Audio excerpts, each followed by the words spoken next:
I was at Agenda 2000, and one of the people who was there was Craig Mundy, who is some kind of high mucky muck at Microsoft.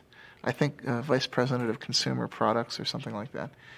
And I hadn't actually met him. I bumped into him at an elevator, and I looked at his badge and said, I see you work for Microsoft. And he looked back at me and said, oh, yeah, and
Linux-related sector.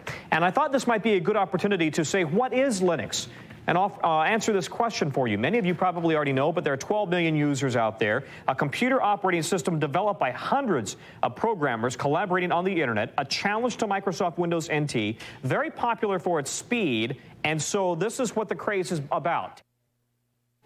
To kind of explain what Linux is, you have to explain what an operating system is.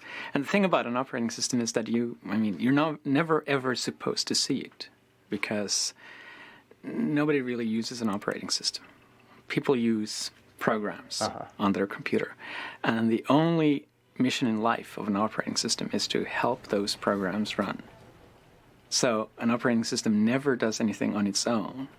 It's only waiting for the programs to ask for certain resources or ask for a certain file on the disk, or ask for the programs to connect them to the outside world. And then the operating system steps in and tries to make it easy for people to write programs. Open source is a way for people to collaborate on software without being encumbered by all of the problems of intellectual property, having to negotiate contracts every time you buy a piece of software, have a lot of lawyers involved. In general, we just want to get the software to work, and we want to be able to have people contribute fixes to that, etc. So we sort of sacrifice some of the intellectual property rights and just let the whole world use the software. Before there could be Linux, there was Richard Stallman and the free software movement. I mean, think of Richard Stallman as the great philosopher, right? And think of me as the engineer. Richard Stallman is the founding father of the free software movement. Through his efforts to build the GNU operating system, he created the legal, philosophical, and technological foundation for the free software movement. Without these contributions, it's unlikely that Linux and open source would have evolved into their current forms today. I joined the MIT Artificial Intelligence Lab in 1971. I joined a thriving community of hackers, people who loved programming, loved exploring what they could do with computers, and they had developed a complete operating system, entirely written there. And I became one of the team that continued to improve the operating system, adding new capabilities. That was my job, and I loved it. We all loved it. That's why we were doing it. And we called our system the incompatible time-sharing system, which is an example of the playful spirit which defines a hacker. Hackers are people who enjoy playful cleverness. Well, it first started going wrong as the outside world started pressuring us to have passwords. We didn't have any passwords on our computer. And the reason was that the hackers who'd originally designed the system realized that passwords were a way that the administrators could control all the users. And they didn't want to build tools, locks and keys for the administrators to control them. So they just didn't do it. They left that out. And we had the philosophy that whoever's sitting at the computer should be able to do whatever he wants, and somebody else who was there yesterday shouldn't be controlling what you do today. When they put passwords onto one of the machines at MIT, I and a bunch of other hackers didn't like it. I decided to try a subversive sort of hack. I figured out how to decode the passwords, so by looking at the database of encoded passwords, I could figure out what each person would actually type to log in. And so I sent messages to people saying, hello, I see that you've chosen the password mumble, or whatever it was. How about if you do as I do? Just type enter for your password. It's much shorter, much easier to type. And of course, with this message, I was implicitly telling them that the security was really just a joke anyway. But in addition, I was letting them in on this hack. And eventually, a fifth of all the users on that computer joined me in using just enter as their passwords. Where did the ideas that led to what is now called open source, how did that begin? Who began that? Well, it actually began with the start of computers, because at that time, software was just passed around between people. And I think it was only like in the late 70s, early 80s, that people started really closing up their software and saying, no, you can never get a look at the source code. You can't change this software, even if it's necessary for you to fix it for your own application. And you can actually blame some of that on Microsoft. They were one of the real pioneers of the proprietary software model. In the mid-1970s, a group of hackers and computer hobbyists in Silicon Valley formed the Homebrew Computer Club. In the club's January 31st, 1976 newsletter, Bill Gates of the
In the early 1980s, Richard Stallman was doing artificial intelligence research and coding at the MIT Artificial Intelligence Lab.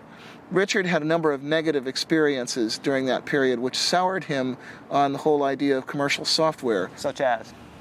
Some code that he wanted to work on and wanted to fix was locked up, and he couldn't get the company that owned the code to let him fix it, even though it would have been to their advantage to do so. And that put me into a moral dilemma, you see, because to get one of the modern computers of the day, which was the early 80s, you would have to get a proprietary operating system.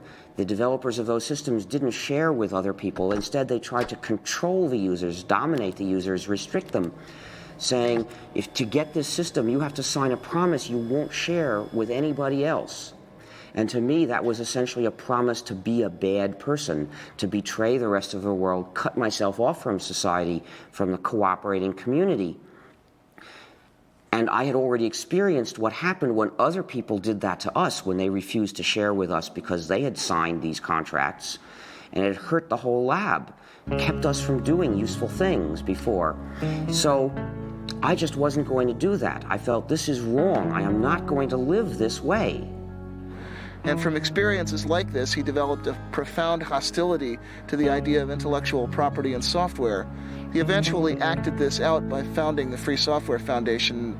So I looked for another alternative, and I realized I was an operating system developer. If I were to develop another operating system, and then as the author encourage everyone to share it, say, everyone, you can come and get it, use this, form a new community, not only could I give myself a way to keep using computers without betraying other people, but I'd give it to everybody else too. Everybody would have a way out of that moral dilemma. And so I realized this was what I had to do with my life. I actually began the project in January of 1984. That's when I resigned from my job at MIT to start developing the GNU operating system. Now, I should explain that the name GNU is a hack, because it's a recursive acronym. It stands for GNU's not Unix. You see, so the G in GNU stands for GNU. And what the name means is I was developing a system that was like the Unix operating system, but was not the Unix operating system. This was a different system. We would have to write it completely from scratch because Unix was proprietary. We were forbidden to share Unix. We couldn't use Unix. It was useless for a community. So we had to write a replacement for it. Throughout the 1980s, as Richard Stallman was building the GNU project, computer scientists from the University of California at Berkeley were developing their own free operating system.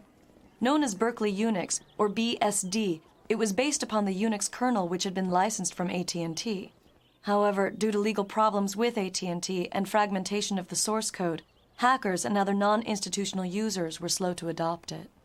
Well, Unix consisted of a large number of separate programs that communicated with each other. So we just had to replace these programs one by one. So what I started doing was writing a replacement for one program, and then another, and then another, and then people started joining me because I published an announcement inviting other people to join me to help write these programs. And by around 1991, we had replaced practically all of them. What were some of the programs that you Well, we had to have a complete system, you need to have a kernel, which is the program that allocates resources to all the other programs. You need a compiler, which translates a program from readable source code that programmers can understand into numbers, mysterious numbers that the computer can actually run. You need other programs that go with the compiler to help do this job. You need a debugger, you need a text editor, you need text formatters, you need mailers, you need lots and lots of things. There are hundreds of programs in a Unix-like operating system. I saw Stallman's announcement. Actually, I met him in February of 1987. He came to give a 5-day tutorial on Emacs at our company. And during the day, he would explain new ways to think about Emacs and ways to extend and enhance it and to use the Emacs source code for better or worse. But in the evening, he was busily working on this compiler, and he had not yet released it to the public, so he was being a little bit careful about who got to see the source code. But I was very eager, and when he first announced it in June, I downloaded it immediately. I played with it. I got some pointers from him, and when I sent the source code back to him, he was very actually amazed at how quickly I was able to ramp up on his technology. Whenever we worked on something at Stanford or in the university, we would get mostly at the time we were working off of machines from Digital Equipment or Sun, mostly Sun. Whenever we would get a Sun machine, the first thing we would do is we would spend literally days downloading GNU free software from the internet, building it and installing it on that Sun machine. The crucial thing about GNU is that it's free software. Now, free software refers not to price, but to freedom. So think of free speech, not free beer. The freedoms that I'm talking about are the freedoms to make changes if you want to, or hire somebody else to make changes for you if you're using the software for your business, to redistribute copies, to share with other people, and to make improvements and publish them so that other people can get the benefit of them too. Now, those are the freedoms that distinguish free software from non-free software. These are the freedoms that enable people to form a community. If you don't have all these freedoms, you're being divided and dominated by somebody. My first experience contributing to free software came in late 1989, early 1990. I was working as a graduate student at Stanford University on computer-aided design tools. One of the pieces I needed was a tool called a parser generator. Well, the Free Software Foundation under Richard Stallman had created a great tool called Bison. I needed a tool that worked with C++. Bison worked with C. I modified Bison to create something called Bison++. And it's a tremendous feeling of empowerment to be able to take a piece of software that was available and create what you needed in a very short piece of time by modifying it. I put it back on the internet, and I was amazed at the number of people that picked it up and started using it. In fact, I remember going to job interviews. I at various times considered just going out and getting a job, and I had gone to a job interview, and I was talking with one of the people, and I started asking them about what tools they used, and they said, gee, we use Bison++, and I said, oh, I'm the author of Bison++. Free software generally does have a copyright, it does have an owner, and it has a license. It is not public domain. If we put the software in the public domain, somebody else would be able to make a little bit of changes and turn that into a proprietary software package, which means that the users would be running our software, but they wouldn't have freedom to cooperate and share. To prevent that, we use a technique called copyleft. The idea of copyleft is that it's copyright flipped over. And what we do is we say, this software is copyrighted, and we, the authors, give you permission to redistribute copies. So we give you permission to change it. We give you permission to add to it. But when you redistribute it, it has to be under these terms, no more and no less, so that whoever gets it from you also gets the freedom to cooperate with other people if he wants to. And then in this way, everywhere the software goes, the freedom goes too, and it becomes an inalienable right to cooperate with other people and form a community. And so what is that, the license? What is that? Well, copyleft being a general idea, in order to use it, you have to have a specific example. And the specific example we use for most GNU software packages is the GNU General Public License, particular document in legalese which accomplishes this job. A lot of other people use that same license. For example, Linus Torvalds uses that license for Linux as well. Well, the license I use is the GNU General Public License. That's the one that Richard Stallman wrote, and I think it's a really astounding contribution. It's one of the few software licenses that was written from the standpoint of the community rather than from the standpoint of protecting a company or, as is the case with the MIT and the BSD license, performing the goals of a government grant program. And the GPL is really unique in that it's not just a license, it's a whole philosophy that I think motivated the open source definition. I don't hide that a lot of what I do came from Stallman. A crucial step in the growth of GNU, Linux, and the free software movement was the creation of businesses based upon the software and philosophy. Ground zero for the beginning of the business phase was the Electronics Research Lab at Stanford University. Known as ERL, the lab was the place where the first GNU and Linux businesses found their inspiration. So right here is where ERL was. That would have been the entrance over there next to the electrical engineering McCullough building. So you walk in, you come in, you walk down the hallway down here. My office would have been about here, and then right across the hall from that was Michael Tieman's office. Michael Tiemann took and started a company, Cygnus Software, but the idea was to sell consulting and services around the GNU free software. And, well, Michael's done very well with Cygnus.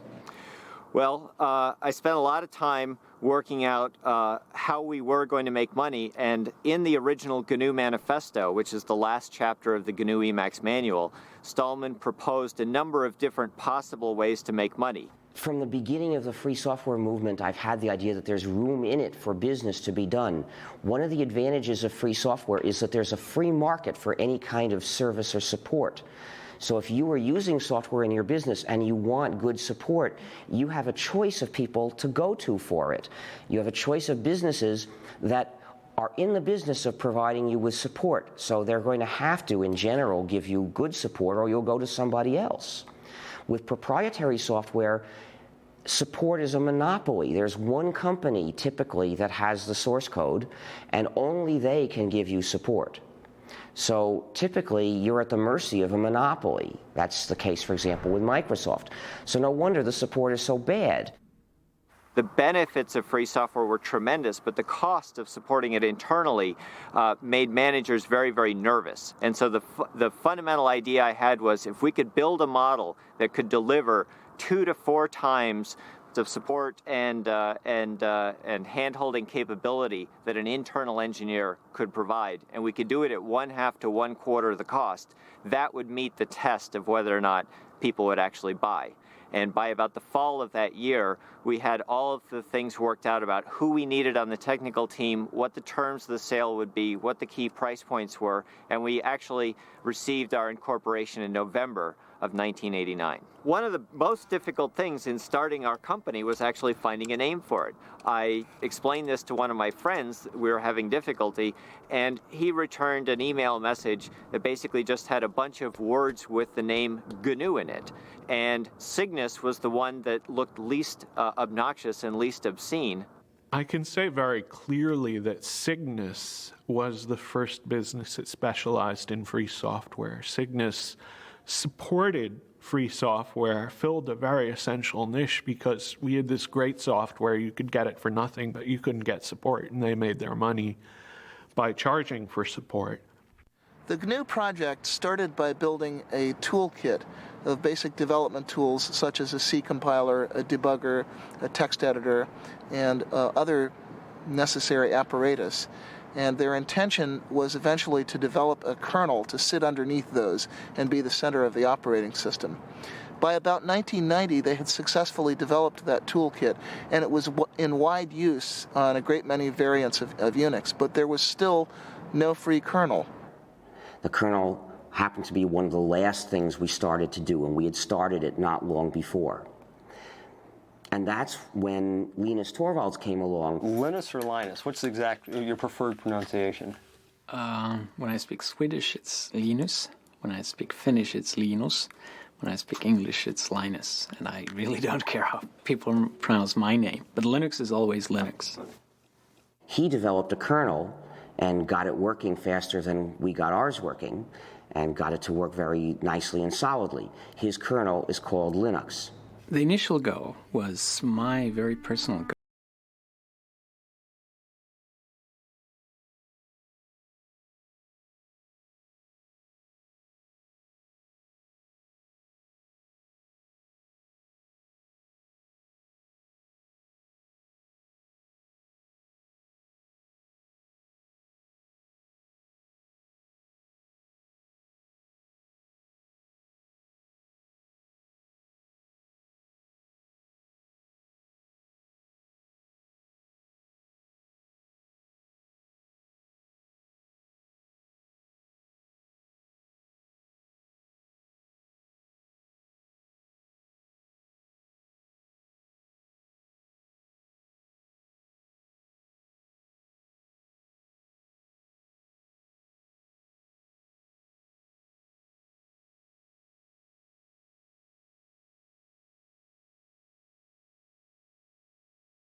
The term for it is monolithic, which means that basically the OS itself is one entity, indivisible, while in a microkernel, the operating system kernel is actually just a collection of servers that do different things, and then they have a common protocol for doing communication between themselves. So why is it that if the GNU project had so much lead time, so to speak, doing this, why is it that he was able to kind of come in at the tail end, so to speak? Well, we actually started the GNU herd not long before he started Linux. And as it happened, though, we chose a design that's a very advanced design in terms of the power it gives you, but also turns out to be very hard to debug. We decided to divide up the kernel, which traditionally had been one program, to divide it up into a lot of smaller programs that would send messages to each other asynchronously to communicate.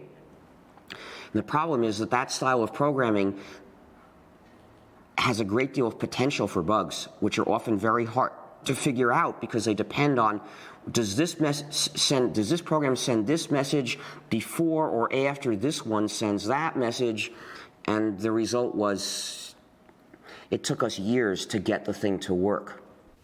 What is Linux's relationship to the GNU project? Well, there's relationships to GNU on kind of multiple levels. One is just a philosophical level of thinking that making your source open is a good idea. When Linus developed the kernel, he wasn't doing it for the GNU project. He did it independently. And he released it independently, and we didn't know about it. But some of the people who did know about it decided to look for what else they could find to put together with that kernel to make a whole system. And they looked around, and lo and behold, everything they needed was already available. What good fortune, they thought, but actually there was no chance about it. They had found all the pieces of the GNU system, which was missing just the kernel. So when they put all that together, really they were fitting Linux into the gap in the GNU system, but they didn't know that. There's a lot of these programs done by the Free Software Foundation and done by other people like Linux, and there's a symbiosis between Linux and the programs, so that the programs run on Linux and at the same time, and they take advantage of Linux as a platform, while Linux takes advantage of the programs by just being able to use them. What programs? For the main one is actually the GNU C compiler, which without a C compiler it would not have been possible to make Linux or most of the open programs available. Linux uses the GPL, and I agree with the kind of philosophy behind the GPL. That said, the GPL itself is not a very pretty document, which is probably just because no lawyerese can ever be very pretty.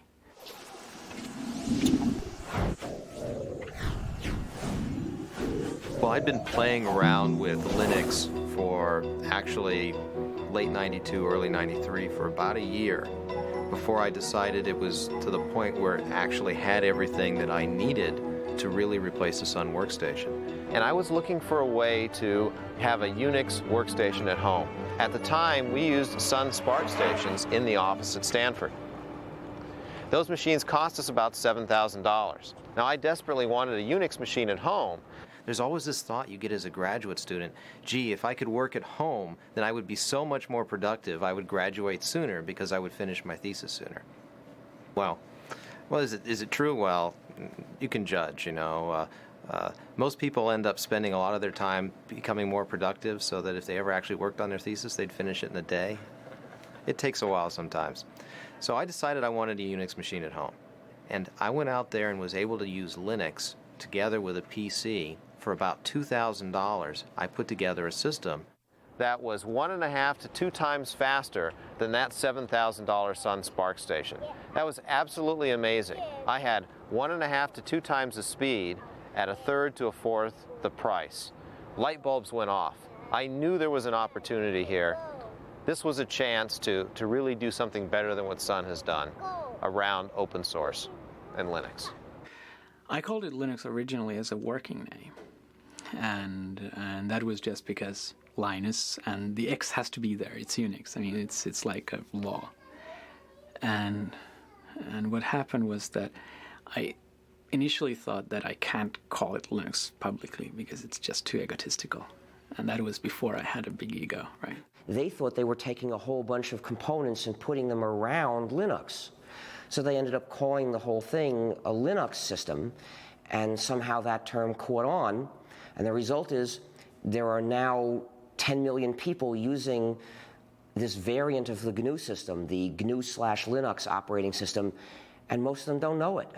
Some people advocate that it be described as GNU/Linux. I mean, what's your thought on that? Is that justified, or? Well, I think it's justified, but it's justified if you actually make a GNU distribution of Linux. The same way that I think that Red Hat Linux is fine, or SUSE Linux, or Debian Linux. Because if you actually make your own distribution of Linux, you get to name the thing. But calling Linux in general GNU Linux, I think, is just ridiculous. I got involved in Fall '93 because I was sent a copy of the first CD-ROM commercial Linux distribution, which was called Yggdrasil. It was produced by Adam Richter. And I got a copy because I had been myself writing free software for a long time, since the early 80s. I was actually one of the early GNU contributors myself. And I was absolutely astonished. I was completely astonished because I'd been a software engineer for nearly 15 years at that point. And according to all the rules I knew about controlling complexity, keeping your project group small, having closely managed objectives, Linux should have been a disaster, and it wasn't. Instead, it was something wonderful, and I was determined to figure out how they were getting away with that. In order for Linux to grow beyond the world of the computer programmer, it needed a use, an application that made it a must-have technology. That threshold was crossed with the development of a program that made complex websites possible. That program is the Apache web server.